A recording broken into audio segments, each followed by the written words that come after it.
Muchas gracias a Fasecolda por invitarme a este evento. Gracias a Gustavo, gracias a Luis Eduardo. Y también un honor estar acompañado de estos grandísimos profesionales en el panel que voy a tener a continuación. Yo creo que esta es una ocasión fantástica, al menos lo es para mí, para conocer la realidad de Colombia, ver por dónde soplan aquí los vientos, que sin duda aportan nuevas experiencias e ideas que me llevo conmigo de vuelta y que antes o después podré aplicar. Me pareció muy interesante los temas que se trataron ayer y también los de hoy, y cuando me propusieron hablar de los seguros líquidos a los que voy a abordar los próximos minutos, levanté la mano y dije, ¿y por qué no hablo también del Consorcio de Compensación de Seguros? Ese es un organismo español, les contaré luego con un poquito más de detalle, que tiene unas actividades muy valoradas en España, al menos, tanto en el ámbito del seguro obligatorio de autos como también en los seguros, en los riesgos extraordinarios sobre los que ha estado hablando esta mañana Neil. Les pareció buena idea y entonces voy a distribuir mi tiempo abordando estas dos cuestiones que entre sí no tienen nada que ver, pero les da una imagen, aunque sea a modo de pincelada, de cosas que tenemos por allí al otro lado del Atlántico.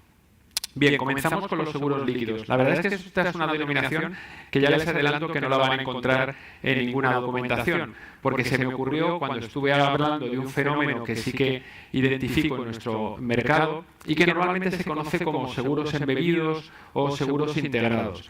A mí me parecía que era un poco más visual esto de líquido, primero porque lo empapa todo y segundo porque cada vez llega a más sitios, tiene una fuerza expansiva evidente y probablemente será la nota dominante en la distribución de los seguros en los próximos años. Bueno, ya con lo que he dicho se pueden imaginar un poco por dónde van los tiros. En el fondo, cuando hablo de seguros líquidos me refiero a esa forma de comercializar determinados tipos de seguros que vamos a ver a continuación y que está caracterizada por ir acompañando a otros productos o servicios que uno ha adquirido en primer lugar. Hay un dicho muy habitual y que ayer escuché también aquí, que es que los seguros no se compran, se venden.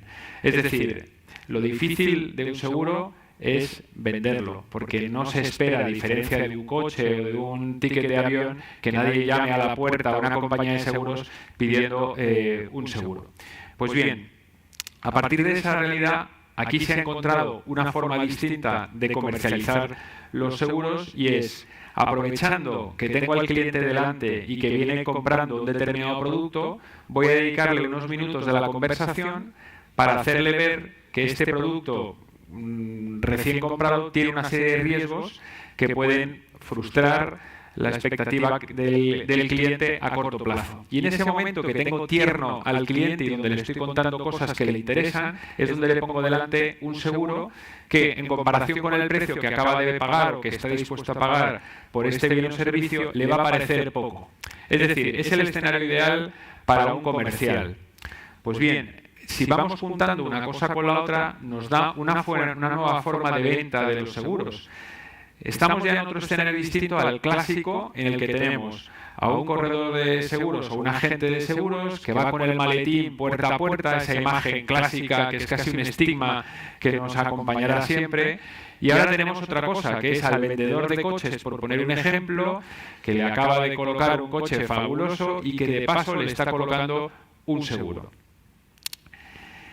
La normativa europea ha hecho un gran esfuerzo en los últimos años, cristalizada en una directiva reciente que se ha traspuesto en España en el año 2020, para que los que vendan seguros sean personas honorables, pero también sean personas bien formadas. Al final, la parte de formación es la más pesada para quien quiera dedicarse a la venta de seguros.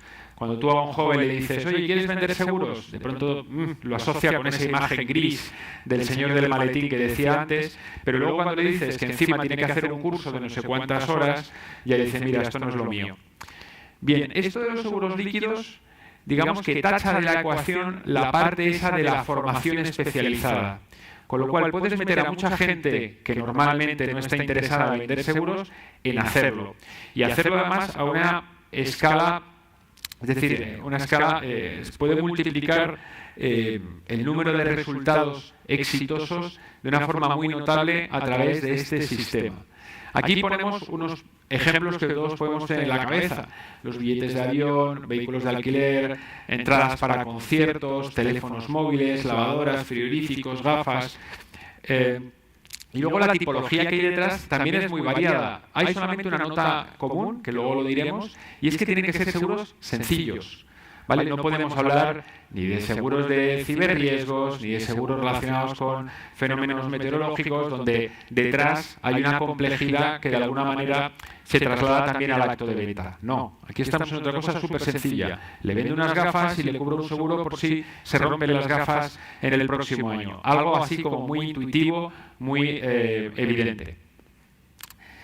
En el ámbito bancario merece un comentario aparte. Aquí, en España al menos, la banca es un motor extraordinario de venta de seguros. Muy criticado, no puedo negarlo, muy criticado sobre todo por los corredores. ¿Por qué? Porque tradicionalmente se ha aprovechado la venta de un crédito inmobiliario para colocar también un seguro. Las redes bancarias sí que hacen un esfuerzo por formar bien a su personal y por explicar cada vez mejor en qué consisten esos seguros. No se hacen una idea del beneficio que hay detrás de estos seguros para los bancos. Pensemos en un banco como el Santander. El 30% de sus beneficios, el 30%, corresponde a los seguros. Y eso es algo también replicable de otros grandes bancos conocidos como el BBVA. Con lo cual, cuando en un ámbito bancario se habla de estos seguros y de los requisitos de venta, escuchan con mucha atención porque se juegan muchísimo dinero de su cuenta de pérdidas y ganancias. En el ámbito, como digo, de bancario, el seguro líquido que un poco responde a estas características es lo que se conoce como el CPI, es decir, el seguro que cubre el riesgo de que el deudor no pueda devolver el préstamo que ha solicitado. Se cubre el riesgo de fallecimiento, el riesgo de desempleo o el riesgo de incapacidad. Bien, recientemente EIOPA, que es la Autoridad Europea de los Supervisores de Seguros, recientemente es hace un año, pero la verdad es que en el último año se ha hablado muchísimo de este tema y todavía tiene esa nota de reciente. Dictó una advertencia como consecuencia de un estudio bastante profundo sobre qué ha pasado con estos seguros CPI, con estos seguros de protección de créditos. Y la verdad es que el resultado es demoledor. La crítica, el tono crítico ha sido muy elevado y digamos que se ha trasladado la presión a las autoridades de supervisión nacionales para que hagan algo.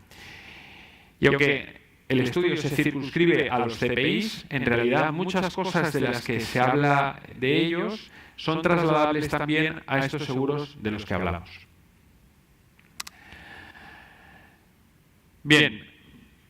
Está conociendo una juventud o un periodo de mucha potencia estos seguros líquidos, probablemente porque cada vez más nos acercamos a la adquisición de bienes o consumos a través de Internet.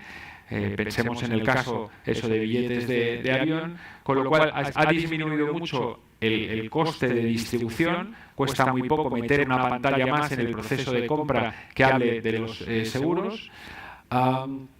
Y luego lo que decíamos, desde el punto de vista de timing, del momento, es fantástico la posibilidad de que vaya unido la venta del producto y del seguro o del servicio con el seguro.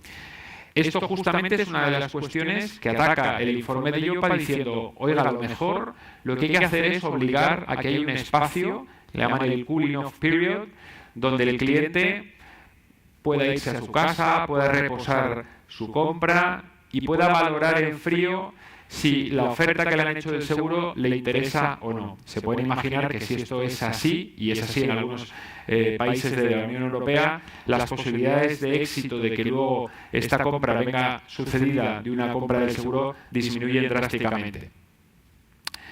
Aquí lo que se busca, como ven, es un cierto automatismo, que las cosas vayan rápidas y fluidas, es decir, que haya una compra rápida Y lo que hay que ver es si luego, cuando ocurre el siniestro, también haya una prestación rápida, que eso sería el escenario ideal. Y esto nos conecta con la idea esa de los smart contracts, ¿no? Que haya un cierto automatismo, que no haya debates, ni al principio, ni tampoco después con la compañía de seguros.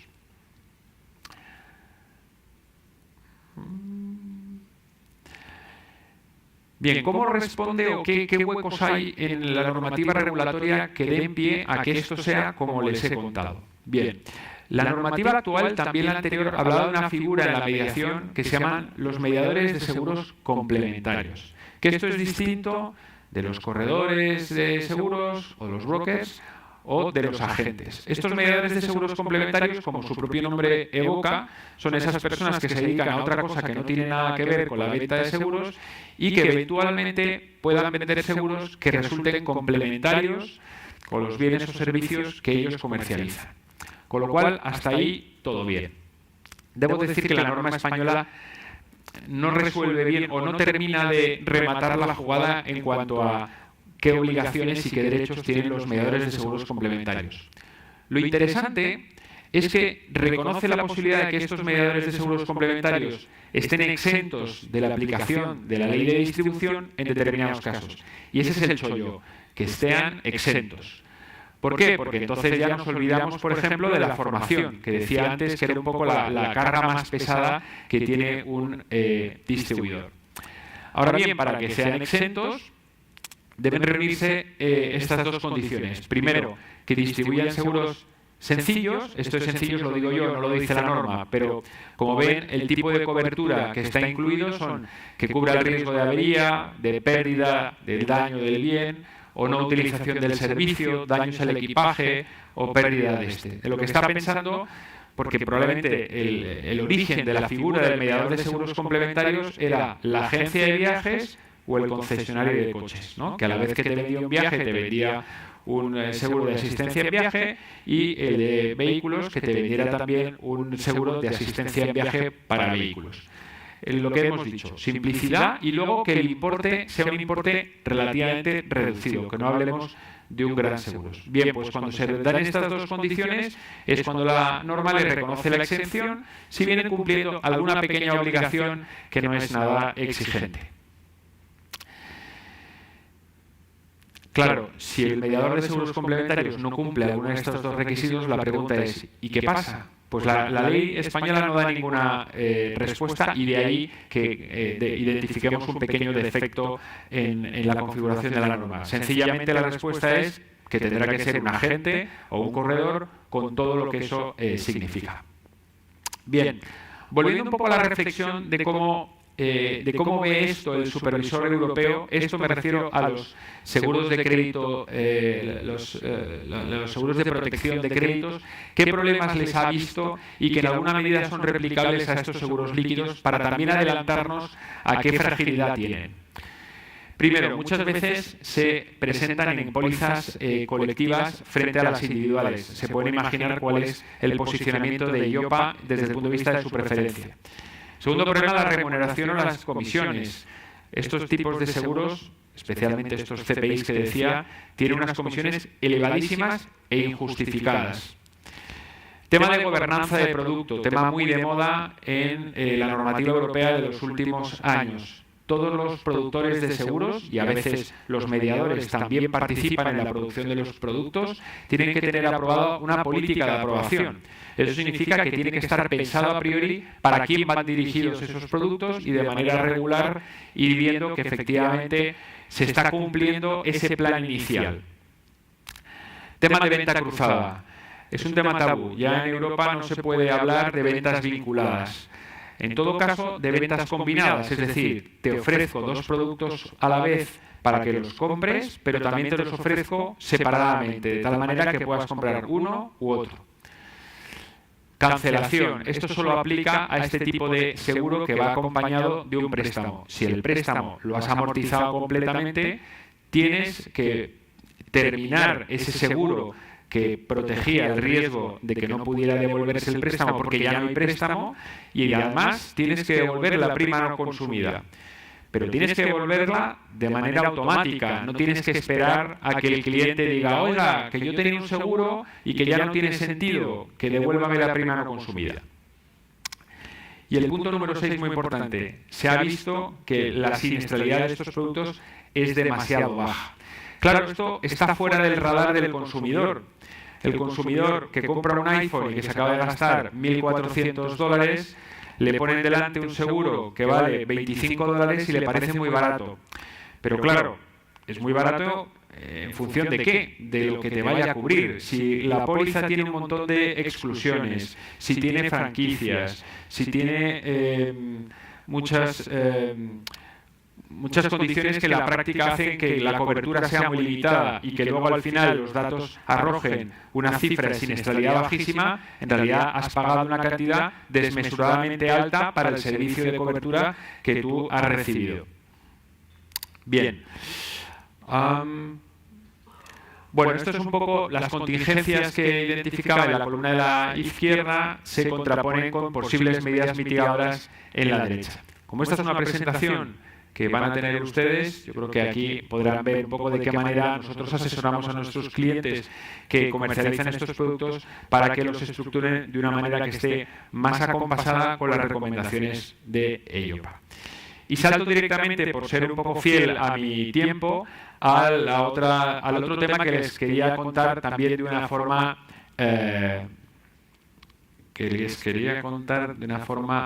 más o menos telegráfica. No sé si está cargada la otra presentación sobre el consorcio de compensación de seguros.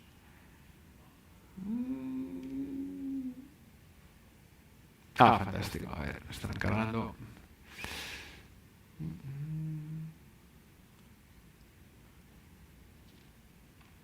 Vale. Estupendo.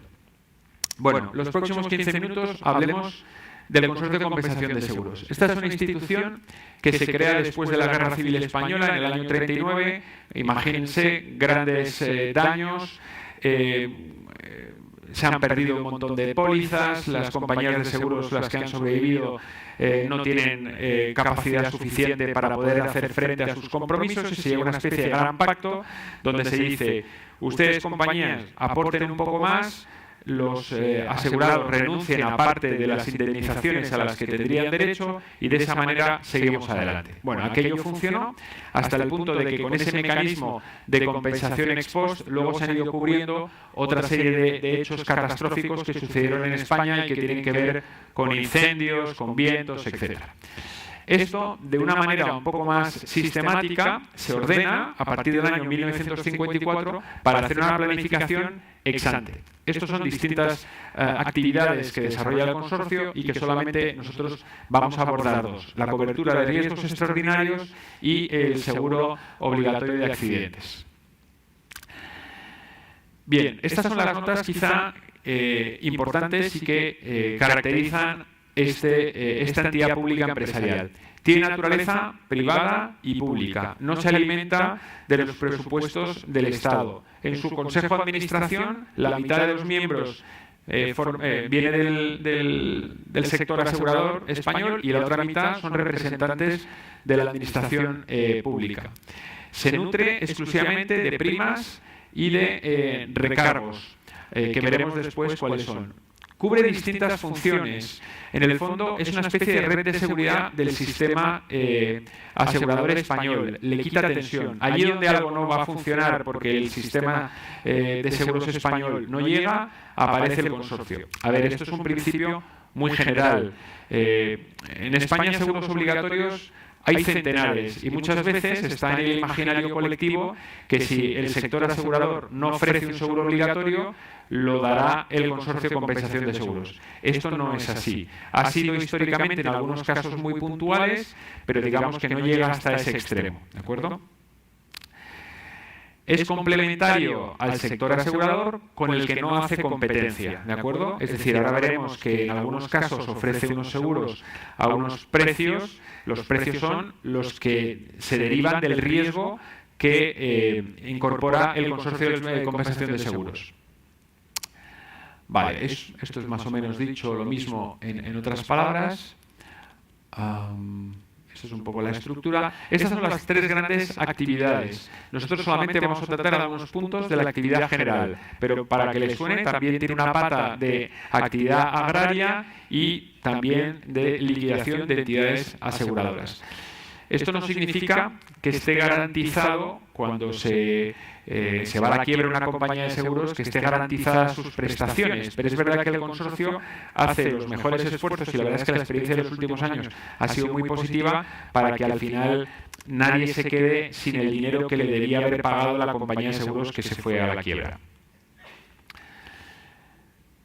Bien, las funciones estas, es un poco lo que hemos ido diciendo. Vale, actividad general. Vamos a ver la parte de riesgos extraordinarios y la parte del seguro obligatorio. Es interesante ver que el Consorcio de Compensación de Seguros cubre riesgos extraordinarios de la naturaleza y hechos políticos sociales. La lista es una lista cerrada, ¿de acuerdo? Riesgos de la naturaleza, ¿cuáles son? Inundaciones y embates de mar, tempestad ciclónica típica, que son vientos huracanados por encima de 120 km por hora, terremotos y maremotos, erupciones volcánicas y caída de aerolitos. Todo esto puede sonar muy extraordinario y muy raro, pero yo, salvo la caída de aerolitos, he visto ya en los últimos años todos los otros supuestos y en algunos casos varias veces. ¿Cuál es el riesgo que más recursos consume del consorcio? Lo veremos ahora, pero ya les adelanto. Inundación, de lejos. Hechos políticos sociales. Cubre también el terrorismo, el tumulto popular, rebelión, sedición, motín y acciones de las Fuerzas Armadas en tiempos de paz. Lamento decir que sedición se ha caído de la lista por razones políticas que en un café estaré encantado de explicarles.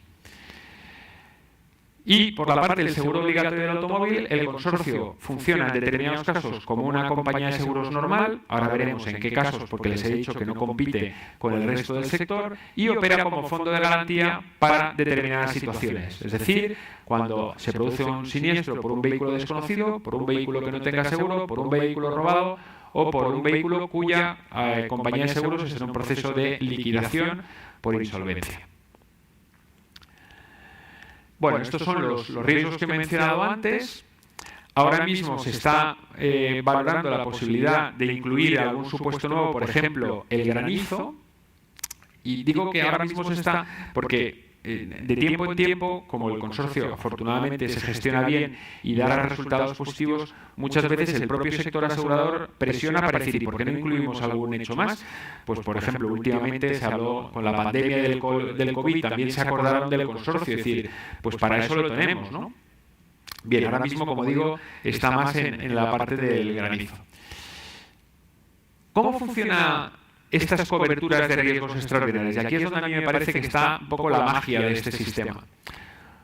Para empezar, tiene que haber un seguro privado al uso, ¿de acuerdo? Sin seguro no hay cobertura de riesgo extraordinario. Esto también, por otra parte, es un gran incentivo para que la gente esté asegurada. Les he dicho antes que en España tenemos centenares de seguros obligatorios, nadie sabe la cifra exacta, por cierto, pero sin embargo el seguro de vivienda no es un seguro obligatorio. Pero este es un buen incentivo para tener tu vivienda asegurada, sobre todo si tu vivienda está en una zona, digamos, con especial riesgo sísmico o riesgo de inundación.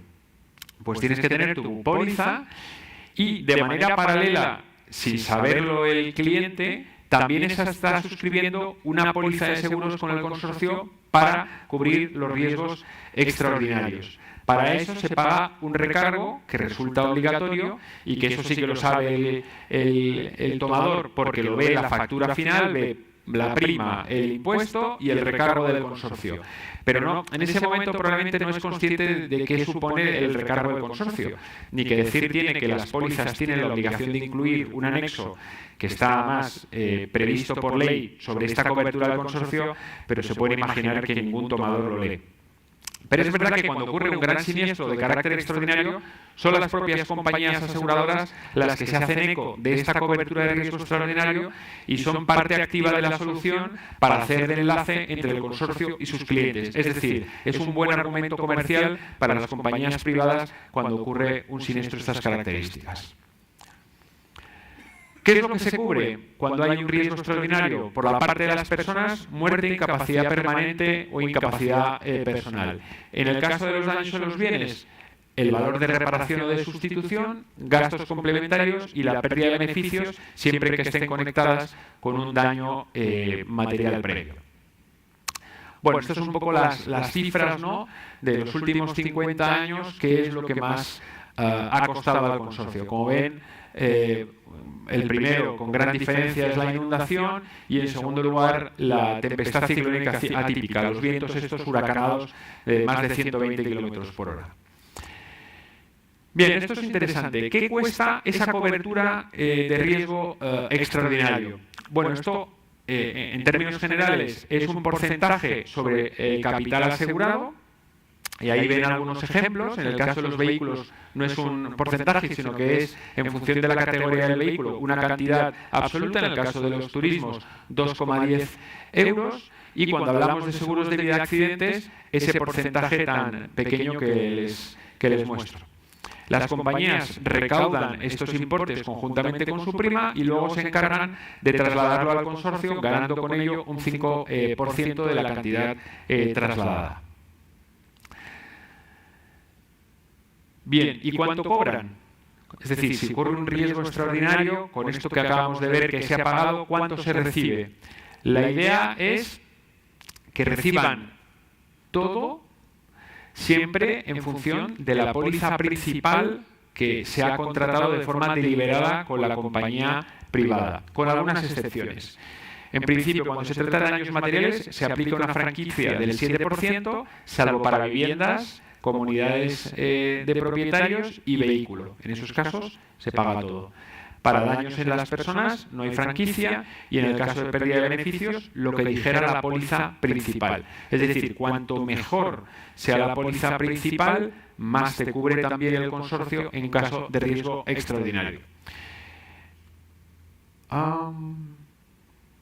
Bien, es importante decir, todo esto es pura técnica aseguradora. Aquí no hay, esto no son subvenciones, no se necesita una declaración previa como se hacía antiguamente de zona catastrófica. Esto es pura técnica aseguradora. Es un contrato de seguro en la sombra que ha nacido en paralelo al contrato que el tomador quiso suscribir en su momento. Y el consorcio paga igual que una compañía de seguros. ¿De acuerdo?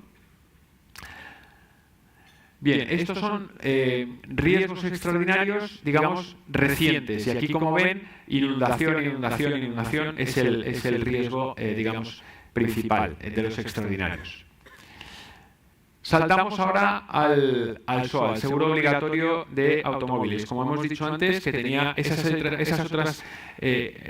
otra función de red de seguridad, donde, lógicamente, se pretende participar en proteger a las víctimas y permitir que la circulación vial exista, porque si no sería demasiado arriesgado que hubiera vehículos conduciendo sin tener el seguro reglamentario. Bien, aquí el Consorcio de Compensación de Seguros tiene función de asegurador directo. ¿Para quién? Para aquellos seguros particulares que no encuentren cobertura aseguradora en el mercado. Y para eso hay que acreditar que 2 compañías lo han rechazado. Esto ha tenido mucho sentido en momentos del pasado en España, por ejemplo, con las motocicletas.